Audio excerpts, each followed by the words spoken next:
olwa vidiyo n'ebifaananyi bye nalabye eby'abaganda baffe nga mu bo baakuliddwa Suubira Kyesirimaani Ndilangwa, wabaddeko Sheikh Kamoga,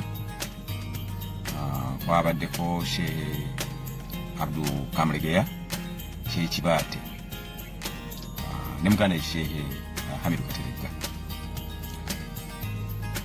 Mwagenze wa Museveni ng'ekibatutteyo mbu mugenze kulaga nti obusiraamu bwegasse. Era nawulidde muganda wange Sheikh Ndilangwa nga yeebaza nnyo Museveni n'okumwozaayoza olw'okuba nti akoledde nnyo eggwanga, development y'amaanyi nnyo. Ekigambo n'ekyo mwenna bye mwayogedde nabiwuliriza, naye ate ebya Sheikh Ndilangwa byankutteko nnyo. Kuwasinzidde okugamba nti Museveni okoledde nnyo eggwanga era ogenda kumusabira abeerewo. Sheikh Ndilangwa wayogedde ebigambo ebyo lwakubeera ng'ewo tekinnatuuka. Kyenjogerako Museveni ebikolobero byakoze bannayuganda kubeera nti ebibyo ewuwo ng'omu tibinnatuuka. Era bwe biba tibinnatuuka, abaffe bamaseeka abaatemudde n'abantu abalala basekinnoomu tibikukwatako gwe nga munnayuganda, era tibikukwatako ng'omusiraamu, oba muli owulira nti ebigambo bibadde byanjwanjwa. Twafiirwa Major General Muhammad Kigundo, twafiirwa Bamasheka Menyani Ndekani, juzi wabaddewo engoma ennene Sheikh Nuhu Muzatabatte yamuyingiza ettaka. Museveni aleese enkola ey'okugaba obutwa nga buli abadde amukolera n'oyo atamukolera naye nga tamwetaaga amuwa obutwa n'agira kinaavaawo. Ebyo biwadde omwozaayoza. Allahu akbar. Nga tuli mwezi gwa Ramadhan, Sheikh Ndilangwa genda okole tawuba kubanga bannayuganda banyiivu nnyo gy'oli. Nze ndi muganda wo era saagala kwogera ekigambo kibi kyonna. Nkuwa ekitiibwa naye ebigambo biwayogedde byabadde uncalled for byabaddeyo.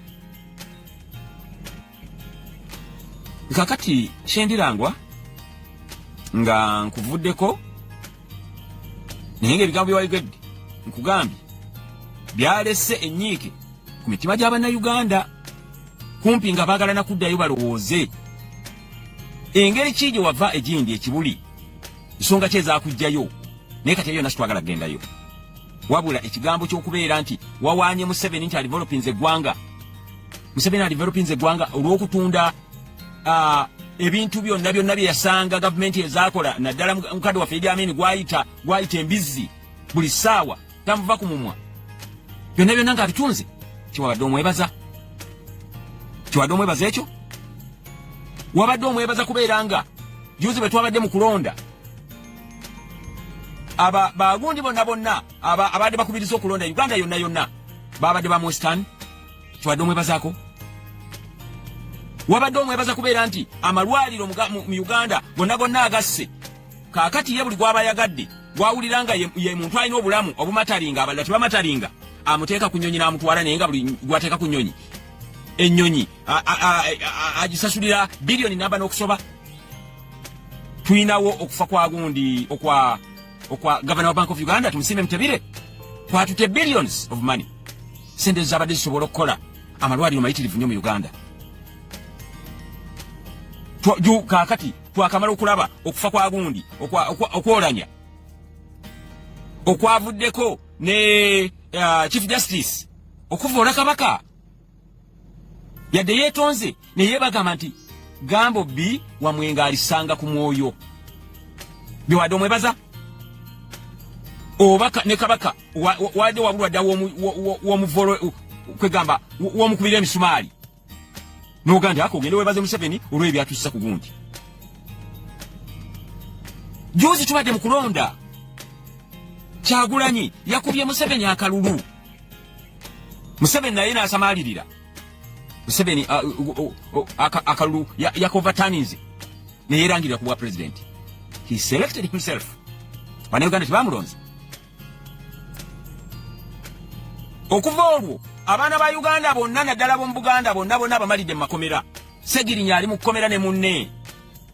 Ebyo wadde omwebaza kwekutumbula eggwanga. Abaana ba Uganda abawala bonna abagenze egindi abasinga abagenze egindi mu Buwarabu abaana babasaze ne babajjamu organs ne bazitunda. Abawarabu babakozesa emirimu ne babakozesa ng'endogoyi ne babakaka n'omukwano gwe bateyagalidde.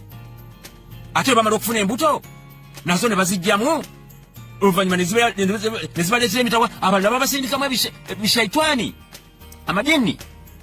Abaana bagudde ddala baligwiridde egindi Saudi Arabia ne mawanga amalala. Ebyo biwadde oweebaza Museveni. Kyendirangwa nkwagala nnyo naye olina okwetondera Abasilamu. Ate okole tauba maaso ga Allah mwezi gwa Ramadhan. Otherwise abantu banyiivu nnyo, tuli banyiivu nnyo olw'ebigambo bye wagize ekibi wayogedde.